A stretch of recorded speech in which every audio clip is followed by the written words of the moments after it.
Le Grand Matin Sud Radio, 7h-9h, Patrick Roger. Et il est 8h25, hashtag on en parle avec vous, Benjamin Glaise, et les réactions de Chloé Morin et Éric Revel. Alors, Elisabeth Borne dénonce le sexisme en politique. Oui, l'ancienne première ministre, désormais députée, était l'invitée hier soir du 20h de TF1 à l'occasion de la sortie de son livre intitulé 20 mois à Matignon. Et effectivement, elle en a profité pour dénoncer le sexisme dans le monde politique. Je dis qu'il y a du sexisme en politique en général, et sans doute plus aujourd'hui que dans le monde de l'entreprise. Vous voyez, on a voté des lois qui devraient conduire à une parité. Par exemple, dans les conseils municipaux, il y a bien 50% de femmes sur les listes, mais à la fin, il y a 20% des maires qui sont des femmes.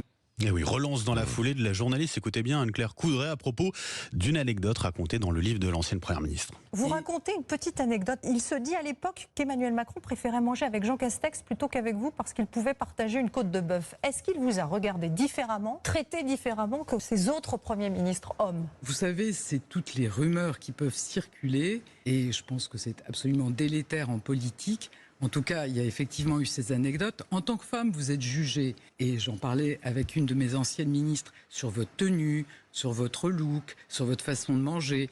Bon, je pense que c'est pas exactement ça que les Français attendent d'un ministre ou d'une première ministre, mais vous êtes jugée sur ces critères. Elisabeth Borne qui sera bien candidate à la présidence du parti Renaissance, le parti macroniste. Élection prévue à l'occasion du congrès de Renaissance les 23 et 24 novembre. A priori, ce serait contre Gabriel Attal. Chloé Morin, Éric Revel, qu'est-ce que ça suscite comme réaction de votre côté? Priorité aux femmes. Ouais, bah oui, bien sûr. Non, qu'il y ait encore beaucoup de sexisme dans la politique, c'est vrai. C'est aussi vrai dans les médias, dans le monde de l'entreprise. Mais la politique, il y a particulièrement des codes qui correspondent à des codes masculins, tout simplement parce que c'est en grande majorité des hommes qui ont occupé le pouvoir depuis des siècles. Donc c'est normal que les choses mettent du temps à bouger. Là où Elisabeth Borne se trompe quand elle dit « je pense que ce n'est pas ça que les Français attendent », hélas, je pense que les Français ont les mêmes codes masculinistes ou patriarcaux que leurs responsables politiques, et que c'est les mentalités de tout le monde qu'il faut changer. Et qu'aujourd'hui, lorsque vous êtes une femme, bien souvent, vous avez une bonne image davantage en fonction de votre look, par exemple, qu'en fonction de ce que vous faites. Et ça, c'est les codes de l'opinion publique. Ça arrive aussi un petit peu chez les hommes, non? Ah bien sûr, ouais, bien sûr, aussi. Mais les codes sont différents. Si vous voulez, les codes de du pouvoir masculin, il faut être, en gros, il faut être grand, bien coiffé, mince. Enfin, vous voyez, l'apparence est quand même pas la même, mais ce sont les mêmes exigences. Et Éric Revel. Oui, d'accord sur le constat, mais je vois pas pourquoi Elisabeth Borne. Enfin, je vois pas ce que ça rajoute, ce que ça enlève. 20 mois à Matignon. Enfin, elle a été désignée première ministre par Emmanuel Macron. Enfin, je vois pas où elle veut en venir. D'ailleurs, ce qu'elle dit sur la côte de bœuf, c'est pas d'une clarté absolue. Oui, non, mais non, c'est des rumeurs, c'est des trucs.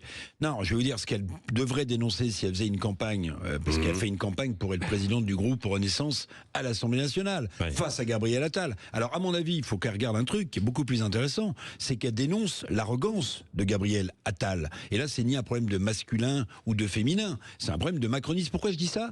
Parce qu'il va créer un mouvement, Gabriel Attal, vous avez vu, qui s'appelle Génération Avenir, GA. Comme Gabriel Attal, comme Macron avait fait, sur... C'est bien vu, qu'on l'aime ou qu'on l'aime pas, mais... Non, mais ça a déjà été fait, Macron l'a fait, avec En Marche, Emmanuel Macron. Alors qu'elle dénonce l'arrogance. Elle a passé 20 mois, lui il a passé 8 mois, et il veut écrire une histoire avec les Français. Non mais attendez, mais c'est ça qu'il faut mettre en avant. Ces gens qui, d'un coup, veulent incarner la France. Je ne sais pas si ces propos sont pas une manière subtile de le faire. C'est-à-dire subtil de nous amener justement à nous dire « Ah bah tiens, Gabriel Attal, bizarrement, il n'a pas l'air hyper féministe, il a l'air quand même très très arrogant, très très... Ah oui, c'est peut-être aussi une manière. À travers ça, il faut lire entre les lignes, quoi. Je pense qu'il faut lire entre les lignes. C'est trop subtil pour moi. Trop subtil mais non, pour puisque moi. vous êtes arrivé à la conclusion. Non, mais ce que je veux dire, c'est que là, elle a un angle d'attaque. Je veux dire, dénoncer ces blancs-becs qui expliquent, après 6 mois à Matignon, que ça y est, il a tout compris, il va tout faire et que non. Quand même, Chloé Morin, sur ce qui a été dit tout à l'heure par Benjamin Glaise et puis les propos d'Elisabeth Borne, vous avez enquêté parce que vous sortirez un livre dans quelques mois sur l'évolution des mentalités. Et qu'est-ce que... on va pas dévoiler votre livre, bien sûr, mais comment vous voyez les choses, quoi. Typiquement, donc mon livre est sur particulièrement les médias, le système médiatique. Oui. Et sur la question de l'égalité entre les femmes et les hommes, je pense qu'on n'avance plus. Je constate que dans un certain nombre d'émissions, alors j'ai des exemples incroyables où on met une chroniqueuse pendant 2 minutes dans une émission de 1 heure parce que ça va réduire l'amende parité. Parce que si elle parle 2 minutes, c'est pareil que si elle parlait 1 heure.